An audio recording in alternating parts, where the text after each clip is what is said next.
a winding area of the Poplar River where a sandbar juts out. It's called Sandy Beach. This is where Barry Beach says he was partying with two friends the afternoon before Kim Nees was killed. Beach says it was late in the afternoon when he tried to leave the area, but says his car was stuck in the sand, and in his effort to drive it out, says he blew the transmission. Beach told Montana authorities investigating Kim Nees' death that he started walking home and caught a ride along the way with a couple of friends. Beach lived in this neighborhood with his mother and stepdad, in fact on the same side of the street as Kim, who lived just a few doors down in this home. Both had lived in the neighborhood since they were small children, and in fact, back in the day, they played together with the other kids on the block. Beach says when he got home around 5:30 or 6 o'clock on the evening of June 15, 1979, no one was in the house. So he says he got something to eat, went upstairs after having partied for 2 straight days, climbed into bed, and says he slept until the next morning. In fact, he told authorities he didn't find out about Kim's death until much later in the day while branding cattle on his uncle's farm. Now, in the confession that he gave to Louisiana authorities, his story took a wicked turn. Beach says he actually woke up a few hours after he went home and decided to go back out. It was Friday night, school out for the summer.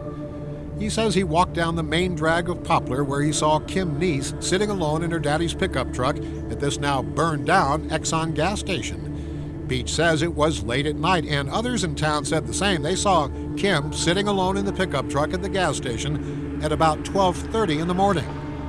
Beach says they talked. He got in her truck, and they drove around for a while, ending up near the Poplar River where he says they parked. Beach says the two smoked some marijuana, a couple of joints, and after talking about their plans for the summer, he says he tried to kiss her. She refused and slapped him. Says he tried repeatedly until she ordered him out of the truck.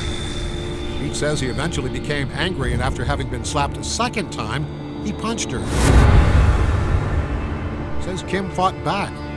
During the fight, says he saw a crescent wrench on the floor of the truck, grabbed it, and began hitting her with it. Beach says Kim managed to open the driver's side door and get out, so he jumped out of the passenger side, ran around the pickup truck, and pushed her up against the vehicle and began choking her, and says he tried to kiss her again. Says when he saw a tire iron in the bed of the truck, he grabbed it and started beating her with it. She ran, he chased her, tackled her, and beat her until she was dead. Beach says he got scared, found a plastic garbage bag in the truck, pulled it up over Kim Nees' feet toward her neck, and dragged her from underneath her arms down to the Poplar River, where he dumped her body and eventually threw the murder weapons and the keys to her truck. Beach says he started running for home. He stopped along the way, he says, to burn his blood-stained clothes inside a train boxcar. He says when he got home, he went upstairs, washed the blood off of his body, discarded those materials, and says he got into bed and tried to convince himself he didn't do it. That's the confession he gave to Louisiana authorities in January of 1983. In your confession, you said you went home, you washed up, and you went to bed trying to convince yourself that you didn't kill her.